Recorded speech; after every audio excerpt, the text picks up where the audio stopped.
शांत आंगन में रवि अपने पिता के बगल में बैठा है, जो नरम धब्बेदार धूप से नहाया हुआ है। उसके पिता एक कोमल वादा करते हैं, जब भी तुम्हें गर्मी और अकेलापन महसूस हो तो इस पंखे को हिलाना, ऐसा लगेगा जैसे मैं तुम्हारे ठीक बगल में बैठा हूं। रवि पंखे को देखता है।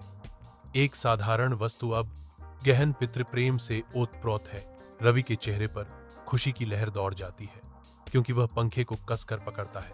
कोमल प्रकाश में रवि पंखा पकड़े हुए है, जो उसके पिता की स्थायी उपस्थिति का एक मूर्त प्रतीक है। रवि अपने कमरे में अकेला बैठा है, अपने पिता की अनुपस्थिति का मूक गवाह। पंखे ऊपर घूमते हैं, घूमती हुई छायाएं डालते हैं जो यादों के साथ नाचती हैं। कमरा सन्नाटे से भर जाता है, क्योंकि रवि को अपने पिता की छाया महसूस होती है। रवि के होंठों पर एक हल्की मुस्कान आती है। एकांत के बीच आशा की किरण। रवि मन ही मन मुस्कुराता है, अपने पिता के साथ मौन संबंध को संजोता है। रवि कॉलेज के बाहर अकेला खड़ा है, उसके हाथ में अतीत की एक निशानी है। सफल होने के बावजूद पिता को खोने का दर्द बना रहता है। वह पंखे को चालू करता है।